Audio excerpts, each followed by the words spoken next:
Hello, this is Jehan Ara, and we are back with another version of Catalyzing Conversations. And today I am really excited to have with me Keyzom, who is the Asia Pacific head of the Better Than Cash Alliance, which is a UN-based partnership of 75 governments, companies, and international organizations that accelerates the global transition from cash to digital payments in order to drive inclusive growth and reduce poverty, contributing to the achievement of the Sustainable Development Goals. She's based in New Delhi, in India. Hi, Keyzom, how are you? Hi, Jehan. Thrilled to be here. Thank you so much for having me on this show. Thank you for taking the time to be here. So let's get started. Could you start by telling us a little bit about yourself? I know you've had such an interesting background. I think our listeners would like to know what you've been up to and how you got to where you are right now. Thank you, Jehan. What a great question. My name is Keyzom, as Jehan just said, and I have the privilege of leading the work of the UN-based Better Than Cash Alliance in the Asia-Pacific region. I've, as part of that privilege, also had a great time working together with the government of Pakistan and really hearing the amazing, Pakistan's amazing entrepreneurs, innovators, and women leaders to help achieve financial equality for all, including its women. Really by working hand in hand with the State Bank of Pakistan, under the leadership of the Prime Minister, and of course, women leaders like Dr. Seema Kamil, who are now part of the State Bank of Pakistan. I mean, there's so much now confidence in the innovation that's coming out of Pakistan, and so thrilled to see what a great confidence that even the VCs are demonstrating in the ecosystem. And therefore, such a pleasure to be speaking about our work in Pakistan and in the Asia region. I'm also a mother of 3 children, Jehan, which I can tell you in the middle of a pandemic is rough, to say the least. I'm sure. But I actually, have been lucky to be in the South Asia region where, there are always friends and family who can support and help, especially working mothers, to really, be present at work. And therefore, I count myself lucky during this pandemic to be able to work while also have my 3 young children at home. You were also an entrepreneur, right? Yes, Jehan. I still consider myself an entrepreneur. Really, if we expand the meaning of entrepreneur, to me, it means looking for new ways of doing things to achieve greater impact, looking for new ways to ensure that, we leave no one behind as part of the UN Sustainable Development Goals. And that means, finding innovative ways to new solutions, to new partnerships, to supporting people who may not have seats around the table, such as women often, who we say we design digital solutions and digital payments for, but oftentimes we don't see them around the table making those decisions in terms of developing and building the ecosystem. So I, have had the experience of being an entrepreneur in Pakistan, in Iraq, and now find myself, working within the UN system to really take forward this agenda of catalyzing responsible digital payments across the Asia region. And that requires a lot of entrepreneurship and innovation as well. I'm sure. So tell us, what is the Better Than Cash Alliance? What is its mandate? We'd like to understand that a little bit more. Sure, Jehan. The Better Than Cash Alliance was created in 2012 during the UN General Assembly. And the specific goal really was for governments, for international organizations, and for global companies that wield significant influence to come together and commit to digital payments. And 2012 was when, very few had still at that point understood the full benefits of digital payments. So really our role as the Better Than Cash Alliance was to advocate for the benefits, and benefits include not just digital financial inclusion, but also greater transparency, reduction in corruption, greater economic opportunities, cost savings for the government as well as consumers and businesses. And therefore, this alliance, which is now 75 plus members strong across the globe, across the various regions, our mandate is about catalyzing the right kind of partnerships, the right kind of conversations, the action research that is required to ensure that digitization is inclusive, that it's done in a responsible way, which means, designing for low connectivity areas, which is true for many of our rural areas, whether it's Pakistan, whether it's Indonesia, whether it's the Philippines, and really, creating opportunities for citizens of all the countries in the Asia Pacific region and all our members globally to participate in the growing digital economy. So our mandate has shifted from global advocacy to now really working in country with a number of stakeholders, in service of our members, which are traditionally the governments, but also companies like Unilever, global garment brands like Gap, Marks and Spencer, Inditex, etc., to work together with them and the local ecosystem to, enable access, affordability, and when I say affordability, extreme affordability, and real value proposition of digital payments. So give us an example of one of the projects that you've done in this region so that it's clearer really what the Better Than Cash Alliance does. Sure. Well, in Pakistan, I can give you an example. Yeah, that would be most relevant. Yeah. We've had the good fortune of first being part of a delegation with the UN Secretary General's Special Advocate for Inclusive Finance, Queen Maxima, in 2019, which was when we were able to really engage with the government, with the fintech leaders, with the various parts of the government to prioritize Pakistan as a country where the alliance could add value to our member, the government of Pakistan, as well as our other corporate members.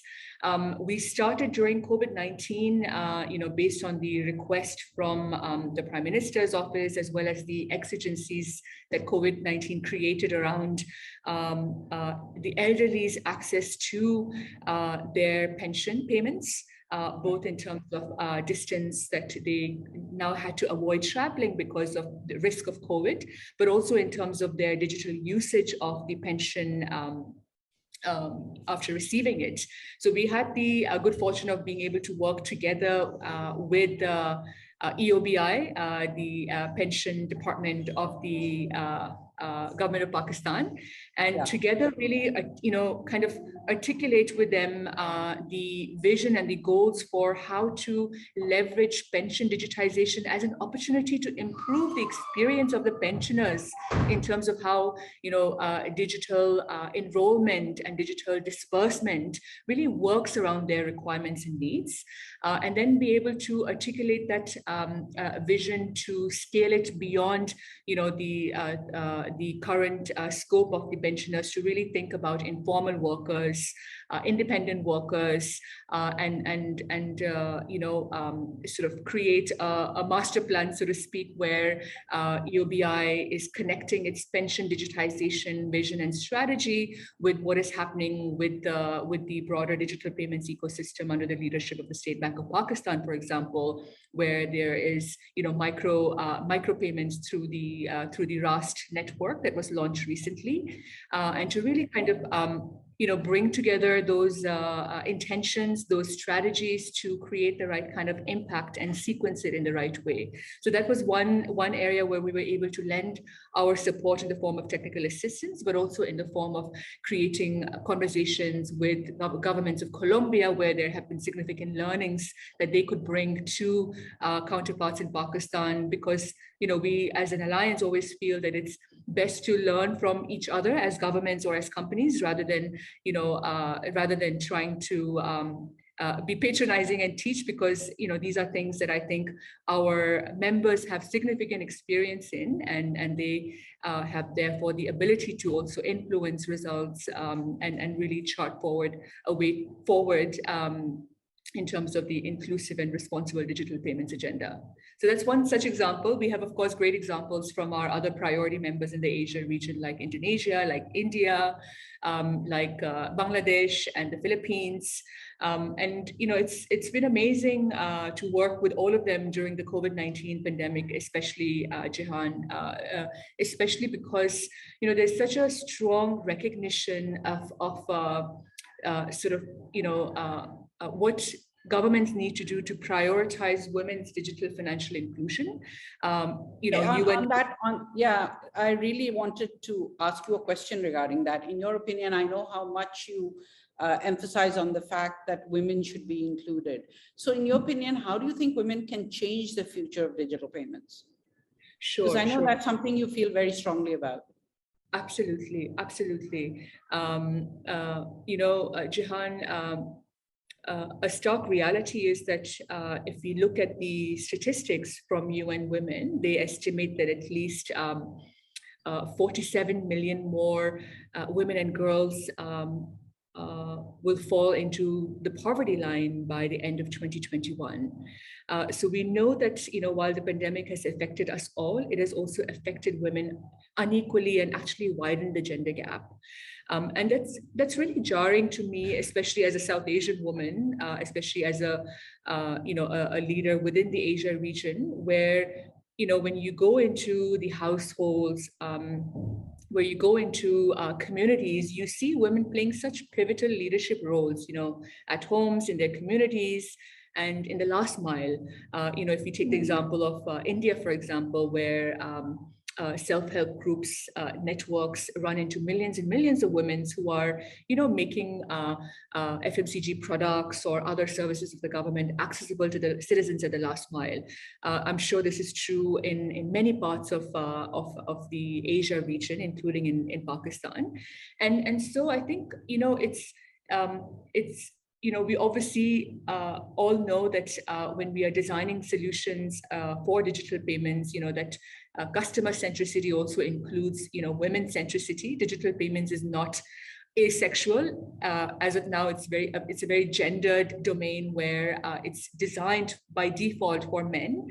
But also, I think if we look more closely as to the other aspects of what drives digital payments innovations, take the example of the gender gap in the funding for fintech ventures. We know that over $85 million US dollars have come in the first 5 months of 2021 for Pakistani startups. But the question that I think we all must ask together is, can we sort of measure how many of those fintechs have women leaders, whether as founders, co-founders, or even at the executive level? Because we know that very few. Right. And I think, it's not to blame anyone, because I think all of us can play a very transformative role in ending that gap, first by starting to measure it. And therefore, this is one, significant way, I think, where when we start measuring various metrics that may not really be part of national metrics, but we know can influence better outcomes in terms of digital technologies and digital payments for women, we must take that step. We all know. So what exactly can all of us do? You're right, it's not just the government. So what can governments, what can organizations, what can individuals all do to ensure inclusion, financial inclusion in particular? Sure. Well, Jehan, of course, in the ecosystem where you have government, where you have organizations like other development organizations, industry bodies, private sector, which includes, ranges from incumbent banks to fintechs, I think there are, different roles for each of them. But it starts with, this very common and significant commitment that everyone must take towards women's inclusion. For government, for example, it can be when there are incentive schemes for merchant digitization, and we know that, as e-commerce picks up in our region, so many women are getting opportunities to, sell online. We must ensure that, these incentive schemes are, set targets for women as well. We know that it's not always true. And, our goal is to create more awareness around what targeting women in national incentive schemes can really mean in terms of women's inclusion. The second is, of course, as I mentioned, having, VCs being much more intentional about closing the gender gap in terms of fintech ventures, and really making women a strong part of boards, management teams, not just to fill a space, but really because it makes business sense. Because when women miss out, we know that a country misses out, a business misses out, or our world misses out.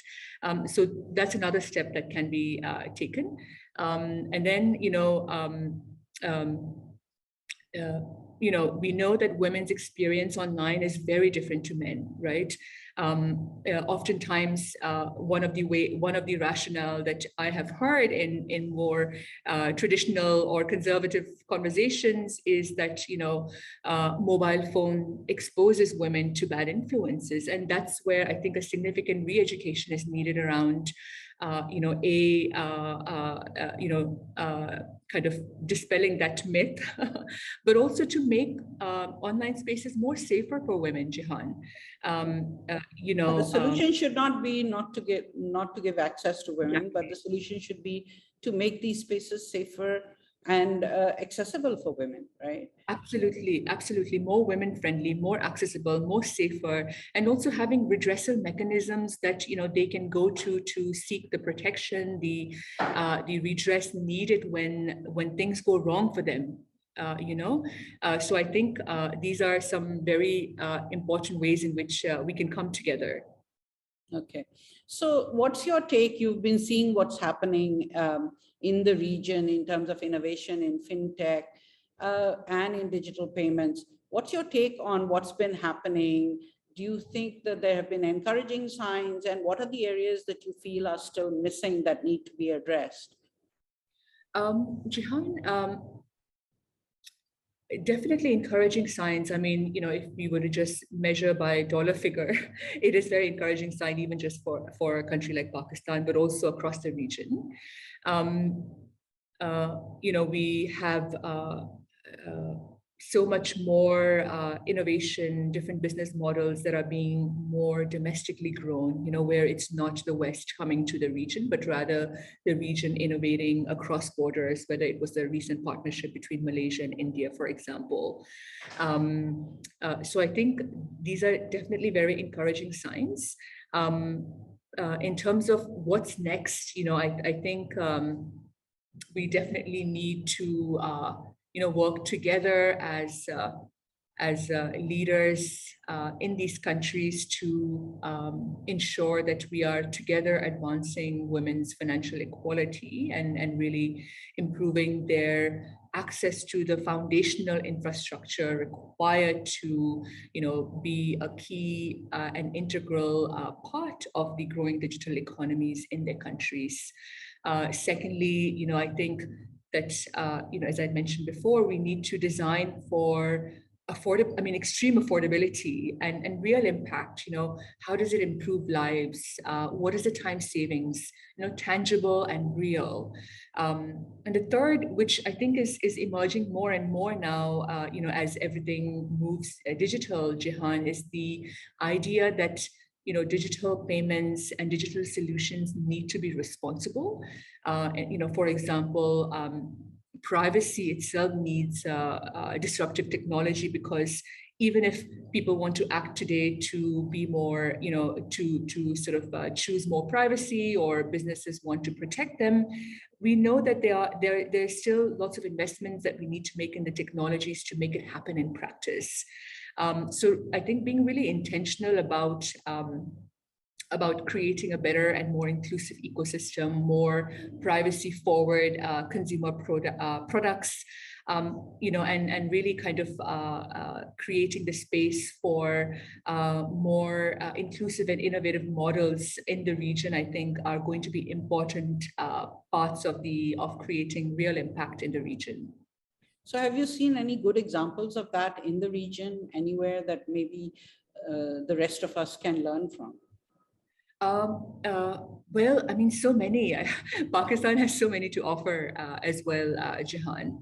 I think, e-commerce platforms that are prioritizing women entrepreneurs are some great examples. And we know that there are a number of them in Pakistan, in India, in Bangladesh as well. Solutions that,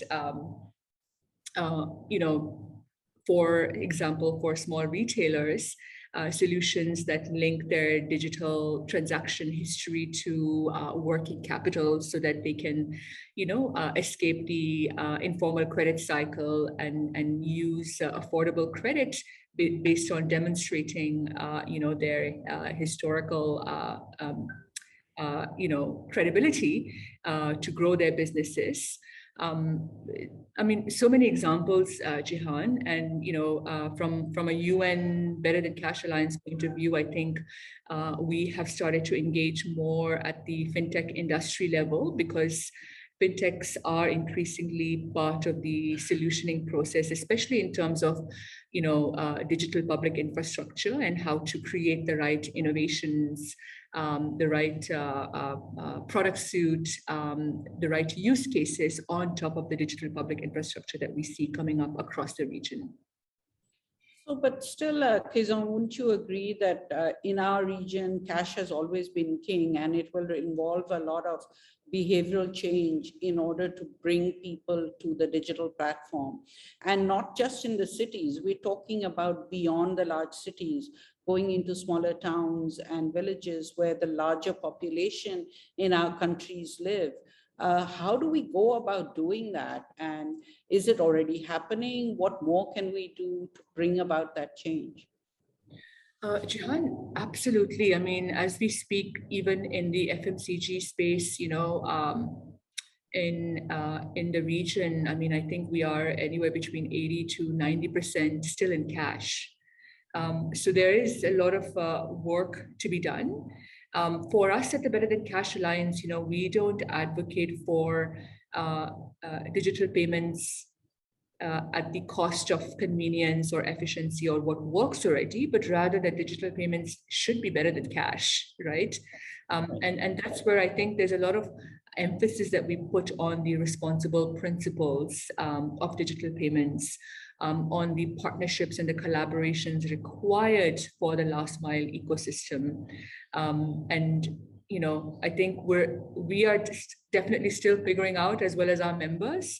And our goal is really to catalyze the right kind of conversations, the right kind of measurement metrics, the right kind of convenings of the various stakeholders that may not necessarily work together but would need to, in order to offer digital payments not as the means to an not as the end goal, but rather as an enabler to much more services, whether it's credit, whether it's insurance, whether it's other conveniences that access to the broader digital economy can deliver to them. So it must be better than cash. Right. And how does civil society get involved? I think civil society also has a role to play. How do we get involved? Maybe in educating the public, maybe getting them to see what the advantages of digital can be. Are there things that are happening already, and are there things that we could still be doing in addition to what's already going on? Sure. Jehan, something that I noticed in the last couple months was that, when there are consultations on digital payments or digital economy regulations or policies, or even part of government steering committees or forums, there was very little inclusion of civil society or local community-based networks inputs into the process. I mean, now I'm not saying that there isn't any at all, But these folks, the civil society, are not actively lobbying the government as the private sector does, right? And in some sense, I think what we see our members, the government, starting to recognize is that if we really want to if we really want to sort of really, figure out the Holy Grail, which is the last mile digitization, we need to bring more of these community networks and civil society into the conversation, because there is a very deep-rooted understanding of the experiences of people at the last mile, including for women. But secondly, also because they are very much part of the solution, right? Both in terms of capability building at the last mile, in terms of financial literacy, in terms of digital literacy, but also in terms of increasing the accountability framework and making it count at the last mile. I mean, if I am someone at the last mile who's a smallholder farmer, I may not necessarily understand what I'm consenting to, but if I am, involving my community organization that I trust and I work with, that, provides me the seeds that I need to grow on my farm, there may be a better way in which I am able to understand what I'm consenting to. So it's about kind of how do we sort of create more space and agency for the last mile users of digital payments in partnership with the civil society and the community networks. The third, Jehan, is that, we know that at the last mile, especially, something like a smartphone is a shared resource, right? Internet connectivity may only be available in that, one little building, but not in my home, for example, in my village, right? So it's again about thinking about creating those spaces for access. Until the time that, many years later, everything is ubiquitous. So there's definitely a significant role to include civil society and community networks in the conversation and the solutioning for the achievement and the implementation of the responsible digital payments. And as an alliance, we have started to, do that much more with our members. For example, more recently, we held a consultation together in India with an industry body, FICCI, as well as 15 leaders from, civil society, responsible tech think tanks, community networks.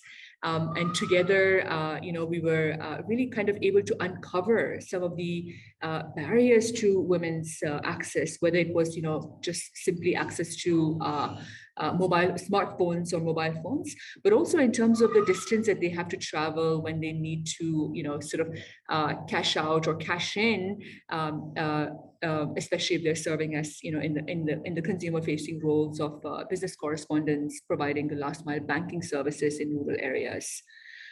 So, I think definitely a big part of how we move forward will include, civil society and community organizations in figuring out the last mile opportunities. So you talked about policy, but what about safeguards? Do you think there are particular safeguards that we should be building in as well as we move from cash to digital? Absolutely, absolutely. And Jehan, there's no right answer to which safeguards as yet. I think, so the Better Than Cash Alliance, we are also an implementing partner at the G20 with the Global Partnership of Financial Inclusion. And what that means is that we've been working very closely with the governments of Indonesia and India on, kind of really thinking through digital payments as an integral part of any digital economy, but also in terms of, looking at, the various ways in which policies and regulations by whether it's the central bank, whether it's, line ministries like Ministry of Commerce or IT, etc., intersect, and where there might be gaps in terms of safeguards for consumers.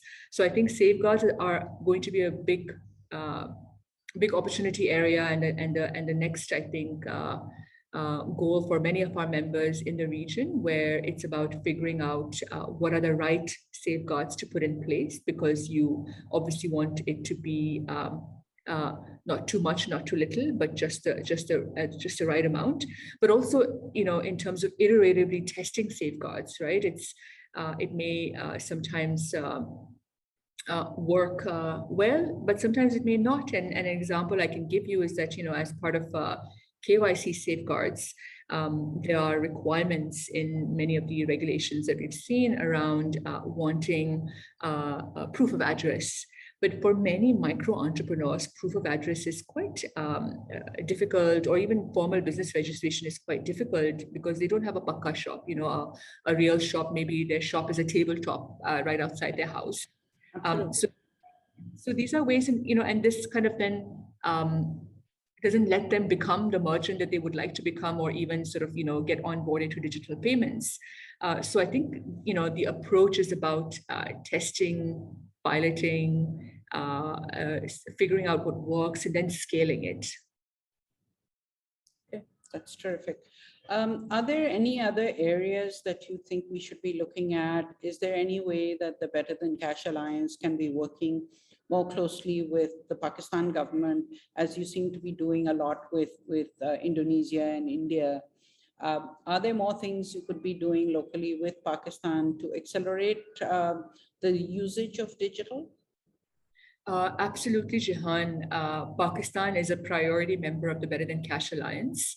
At a personal level, it's such a great country that I had the privilege to live in for a few years, and thrilled that we are able to be of service to our members in Pakistan.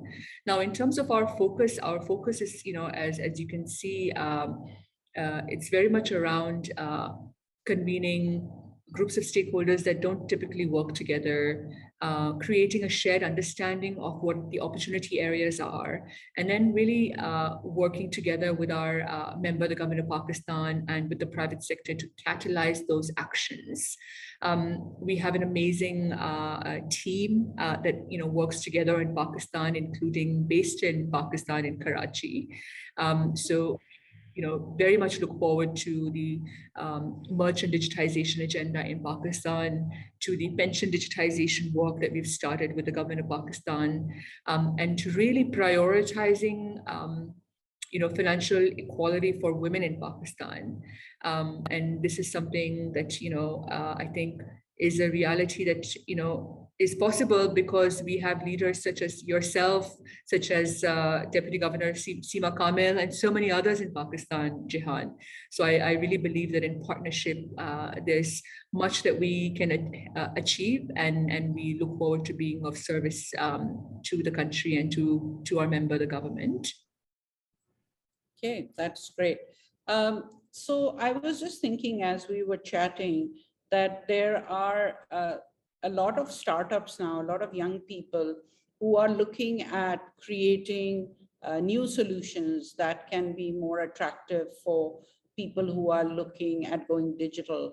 And COVID has sort of helped people to look at digital in a very different way. Otherwise, not everybody thought it was for them. Have you seen that there is a change in behavior, the change in perception because of COVID to digital? Absolutely, Jehan. We see digitization,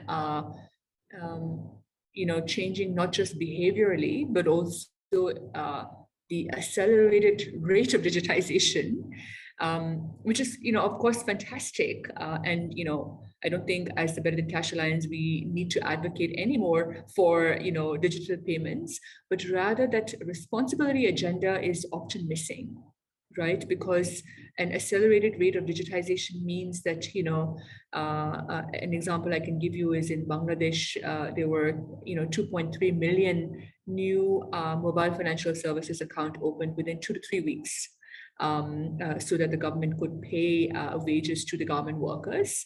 And it was fantastic how the private sector, the government, the government factories together got together, made it all work out. And the value proposition that, I think we started to add in that particular initiative with the government of Bangladesh and with the local stakeholders was creating a redressal mechanism for the first-time users of digital payments. When a transaction fails, or when a mobile connection goes off in the middle of a transaction, many women will feel that they've lost their money.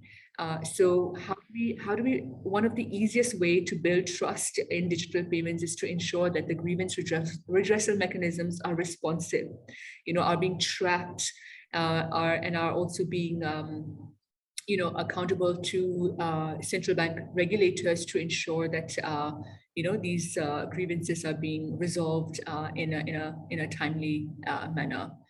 So I think building trust is really key to this accelerated rates of digitization. We'd like to see progress continue positively, but there's a very big agenda ahead in terms of what you just mentioned earlier, safeguards around consumer protection and around privacy for some of these users who are a very different kind of user from you and I, Jehan, right? Mobile phones, connectivity, education level, use cases. Just such a diverse range. And is there any role that you see data analytics and AI playing in this particular area? Absolutely. Again, we had the good fortune of participating in some of the responsible artificial intelligence conversations, and while we, and this is something we articulate in our upcoming UN principles for responsible digital payments that will be launched shortly later this year. Progress in technology is amazing. And I think, what we caution against is that the intention and the responsibility agenda, even in technologies that seem like it is, really disrupting or creating new opportunities, can create greater divide, whether it's gender divide, whether it's racial divide, if the inputs are not correct, for example, in AI, right? And in data analytics. And I think, just as we were just talking about measurement, and data, if, unless we increase and expand the scope of data that's being measured to include women, we are not going to have very good outputs in terms of data analytics for women. In terms of improving service delivery to them, the quality of services, or even the use cases for them. Or even improving the kind of services that we're offering, right? Because without data, without knowing what's actually going on, how people are using data, how they're using digital, we won't know what we need to do to improve their access and also to improve the service levels that we're providing them. So thanks. Keyzom, this has been great. Are there any other areas that I might have not covered that you would like to mention here before we wind up? Jehan, I think we covered everything. It was such a pleasure just to speak about the Better Than Cash Alliance, about our work in Pakistan and in the region. So thanks so much for this opportunity, Jehan. Thank you so much for making the time and for talking about this. I think there are a lot of discussions that need to be had surrounding digital, surrounding women, surrounding inclusion, because this area is growing and it's growing fast, and we are bound to make mistakes. So we need to make sure that we are aware of what's going on and what we need to do to build in those safeguards that we've been talking about, to work on the policies that are needed, the digital literacy that's required. All of those areas are very important. And I'm glad that during our conversation, you were able to share your experience and the things that we need to look at while we are taking the next steps forward. Thank you so much for your time. And we'll talk again soon as things continue to happen. Thank you very much, Jehan. Thanks for having me. Bye. Not at all. Bye-bye.